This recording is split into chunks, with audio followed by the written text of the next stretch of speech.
अगोदर मी माहिती घेतली की त्या ठिकाणी काही पर्यटक म्हणजे ट्रेकर्स होते, तर ते भरकटले पण होते. याच्या अगोदर म्हणजे 4 पर्यटक भरकटले आणि त्यातला एकाचा दुर्दैवी अंत झाला होता.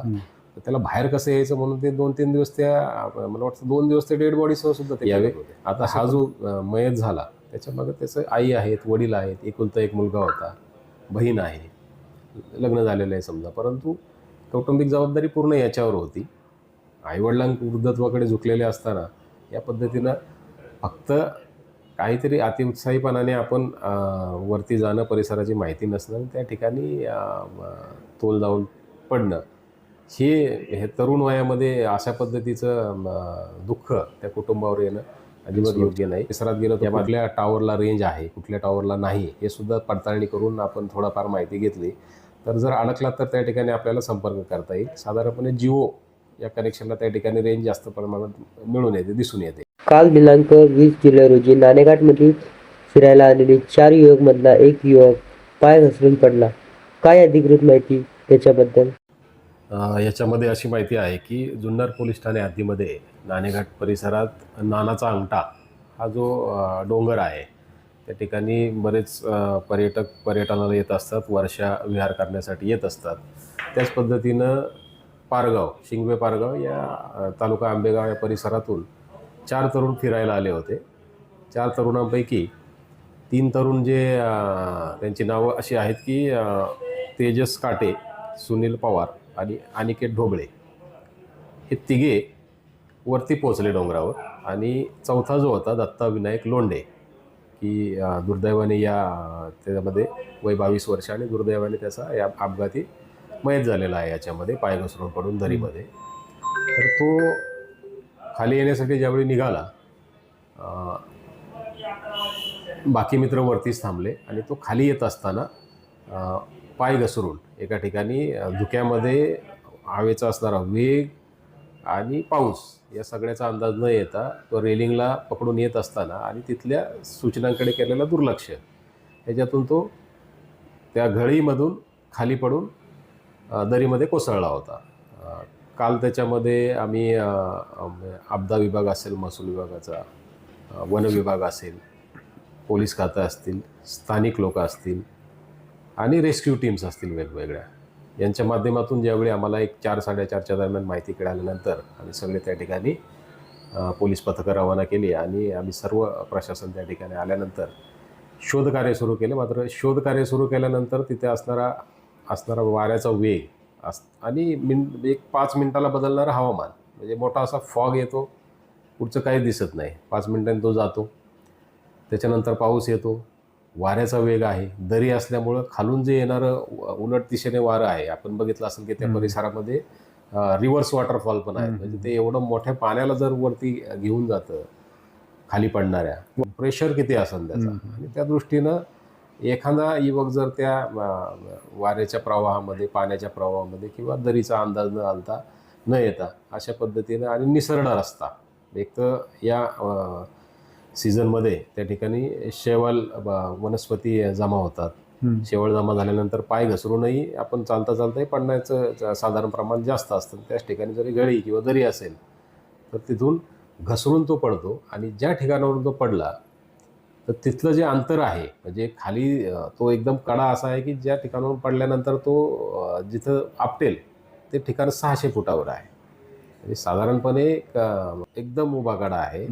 म्हणजे त्याच्यातून जर असं समजा एक 20-25 फुटावरून पडलेला माणूस सुद्धा पूर्ण डॅमेज होऊन जाण्याची शक्यता असते. 600 फुटावर तर पॉसिबिलिटीज राहत नाही. पण तरी सुद्धा आम्ही ते रेस्क्यू ऑपरेशन सगळ्या प्रशासनाने त्या ठिकाणी राबवलं. दिवसा आम्ही ड्रोनचा वापर केला आणि साधारण अंधार पडल्यानंतर साधारणपणे आम्हाला डायल 112ला एक 4 वाजण्याच्या सुमारास कॉल आल्यानंतर आणि स्थानिकांना आम्ही लगेच, तिथले पोलीस पाटील असतील, सरपंच असतील, स्थानिक ग्रामस्थ असतील, ते तात्काळ आम्ही लगेच रवाना केले. पोलीस प्रशासनही त्या ठिकाणी दाखल झालं आणि ते सर्च ऑपरेशन सुरू केलं. आता सुरुवातीला त्याच्यामध्ये एक शक्यता होती की ह्या जिवंत असावा, त्या ठिकाणी आवाज देणे, त्या पद्धतीनं बघणे, जिथं आपली दृष्टी जाते त्यापर्यंत पाहणे, या सगळ्या गोष्टी झाल्यानंतर तो कुठेच दिसून येत नव्हता. त्यानंतर मग साधा ड्रोन त्या ठिकाणी वापरला की दिवसा जो आपण जनरली वापरतो. परंतु अंधार पडत आला. अंधार पडल्यानंतर तेही आपल्याला त्या ठिकाणी थांबवावं लागलं होतं. मग अंधार पडल्यानंतर काय करायचं, तर मग वन विभागाकडे आपले प्रदीप चव्हाण साहेब आहेत, त्यांनी अशी माहिती दिली की आमच्याकडे थर्मल ड्रोन आहे. बरोबर. थर्मल ड्रोनमध्ये काय होतं की जर एखादा लाईव्ह म्हणजे जिवंत व्यक्ती किंवा प्राणी कोणी असेल तर त्या ठिकाणी तो डिटेक्ट केला जातो.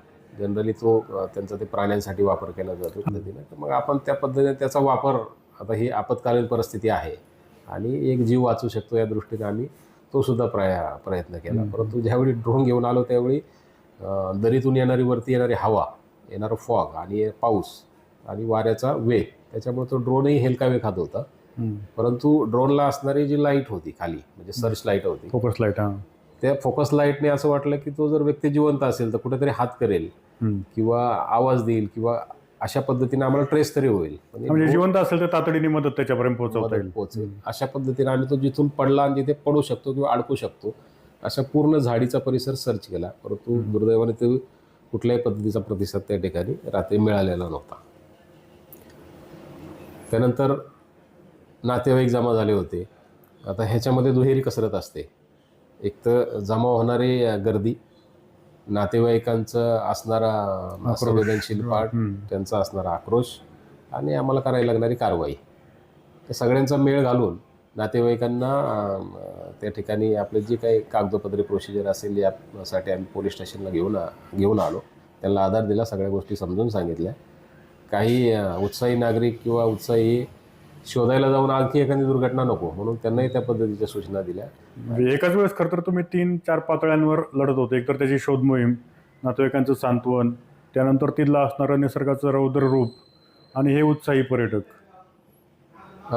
तसंही होतं आणि या व्यतिरिक्त यंत्रणांमध्ये समन्वय होता की कारण आपल्या कड्यावरून खाली गेल्यानंतर ठाणे ग्रामीण म्हणजे टोकावडे पोलीस स्टेशनचा परिसर लागतो.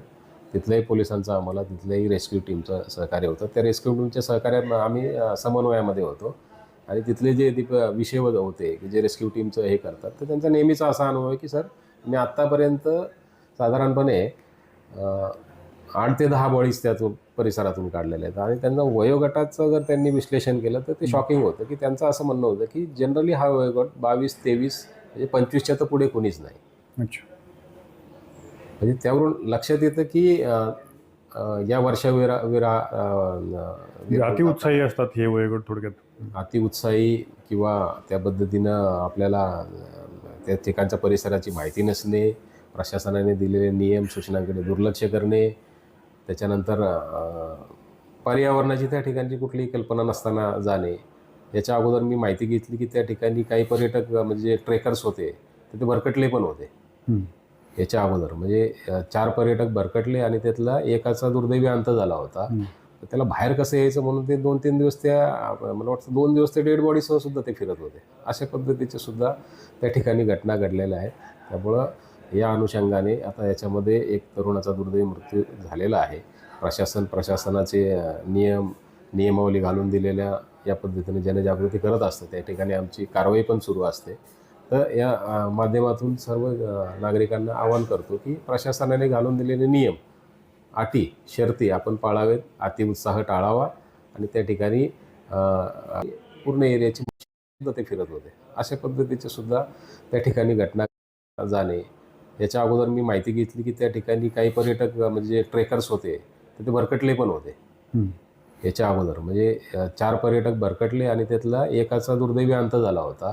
तर त्याला बाहेर कसं यायचं म्हणून ते 2-3 दिवस मला वाटतं 2 दिवस ते डेड बॉडीसह सुद्धा ते फिरत होते. अशा पद्धतीचे सुद्धा त्या ठिकाणी घटना घडलेल्या आहेत.